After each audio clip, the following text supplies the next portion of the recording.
ಇವತ್ತು 2024ರಲ್ಲಿದ್ದೇವೆ. ತನಿಖೆ ಪೂರ್ಣಗೊಂಡಿದ್ದರೆ ಯಾತಕ್ಕೆ ಸುಪ್ರೀಂ ಕೋರ್ಟ್ ಮುಂದೆ ಇನ್ನೂ ಹೋಗಲಿಲ್ಲ ಇವರು? SIT ಅವ್ರಿಗೆ ಹೇಳಿದ್ರಲ್ಲ. ನಾನು ಅದಕ್ಕೆ ಅವೆಲ್ಲ ವಿಷಯಗಳು ಈಗ ಚರ್ಚೆ ಮಾಡಲ್ಲ. ಕೋರ್ಟಲ್ಲಿ ತೀರ್ಮಾನ ಆಗಲಿ. ಕುಮಾರಸ್ವಾಮಿ ರಾಜೀನಾಮೆ ಯಾಕೆ ಕೊಟ್ಟಿಲ್ಲ? ನನ್ನ ರಾಜೀನಾಮೆ ಯಾಕೆ ಕೇಳ್ತಾನೆ? ಸುಮ್ಮನೆ ರಾಜೀನಾಮೆ ಕೊಡ್ಲಿಕ್ಕೆ ನನಗೇನು ತಲೆ ಕೆಟ್ಟೋಗೈತಾ? ಕೊಡಬೇಕಾದಾಗ ಕೊಡ್ತೀನಿ ರಾಜೀನಾಮೆನ. ನಿಮ್ಮ ಥರ ಬಣತನದಲ್ಲಿ ಜೀವನ ಮಾಡಲ್ಲ ರಾಜಕೀಯದಲ್ಲಿ. ಅಂಥ ಅವಶ್ಯಕತೆ ನನಗಿಲ್ಲ. ಕುಮಾರಸ್ವಾಮಿ ಕೊಟ್ಟನ ರಾಜೀನಾಮೆನ ಯಾಕೆ ಕೊಡ್ಬೇಕು ನಾನು? ಏನು ತಪ್ಪು ಮಾಡಿದ್ದೀನಿ ಅಂತ? ಲಾಯರ್ ಇದ್ದೀರಿ, ಅಡ್ವೊಕೇಟ್ ಇದ್ದೀರಿ, ನೀವು ಹಲವಾರು ಜನ ಜೊತೆ ಚರ್ಚೆ ಮಾಡ್ಕೊಂಡಿದ್ದೀರಿ ಆ ಫೈಲ್ಗಳನ್ನ. ಏನಿದೆ ಕುಮಾರಸ್ವಾಮಿ ಅದ್ರಲ್ಲಿ ಪಾತ್ರ? ಸಾಯಿ ವೆಂಕಟೇಶ್ ಅವರದಲ್ಲೂ ಬರಲಿ ಮುಂದಕ್ಕೆ ತೀರ್ಪು. ತಲೆಬಾಗ್ಲಿಕ್ಕೆ ತಯಾರಾಗಿದ್ದೀನಿ ನಾನು. ಯಾವ ಒಂದು ಇದರಲ್ಲೂ ಕಾನ್ಸ್ಟಿಟ್ಯೂಷನ್ನ ಸಂಸ್ಥೆಗಳಿಗೆ ಅಪಚಾರ ಮಾಡಿಲ್ಲ, ಮಾಡೋದೂ ಇಲ್ಲ, ದುರುಪಯೋಗ ಪಡಿಸ್ಕೊಳ್ಳಿಲ್ಲ ಯಾವುದನ್ನು.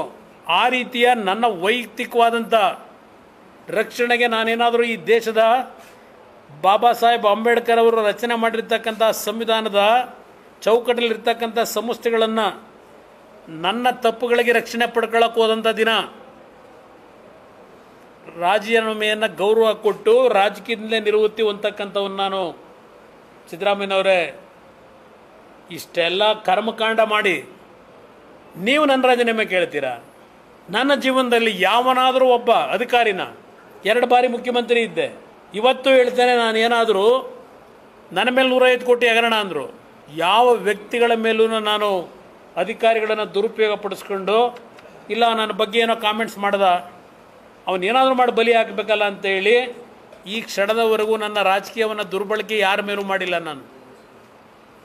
ನನ್ನ ಹತ್ರ ಬರ್ತಕ್ಕಂಥ ವ್ಯಕ್ತಿಗಳು ಕಾಂಗ್ರೆಸ್ಗೆ ಮತ ಕೊಟ್ಟಿದ್ದಾರೋ, ದಳಕ್ಕೆ ಮತ ಕೊಟ್ಟಿದ್ದಾರೋ, BJPಗೆ ಮತ ಕೊಟ್ಟಿದ್ದಾರೋ, ನೀನು ಯಾವ ಪಾರ್ಟಿ, ನೀನು ಯಾವ ಜಾತಿ ಕೇಳಲ್ಲ ನಾನು.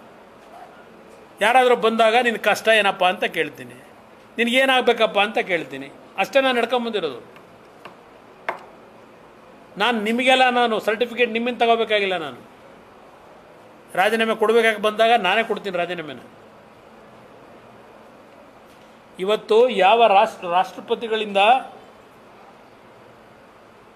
ನೇಮಕ ಆಗ್ತಕ್ಕಂಥ ಒಬ್ಬ ರಾಜ್ಯಪಾಲರ ಅಧಿಕಾರ ಏನು, ಅವ್ರಿಗೇನು ಪವರ್ಸ್ ಕೊಟ್ಟಿದ್ದಾರೆ ಸಂವಿಧಾನದಲ್ಲಿ, ಉದ್ದುದ್ದ ಭಾಷಣ ಮಾಡಿದಿರಲ್ಲಪ್ಪ ಸಿದ್ದರಾಮಯ್ಯನವರೇ. ನೀವೇ ರಾಜ್ಯಪಾಲರ ತೀರ್ಮಾನಗಳ ಬಗ್ಗೆ ನೀವೇ ಅವತ್ತು ಸಮಜಾಯಿಷಿ ಕೊಟ್ಟು ಈಗ ರಾಜ್ಯಪಾಲರಿಗೆ ಮೆಟ್ಟಿನಾರ ಹಾಕಿಸ್ತೀರಾ?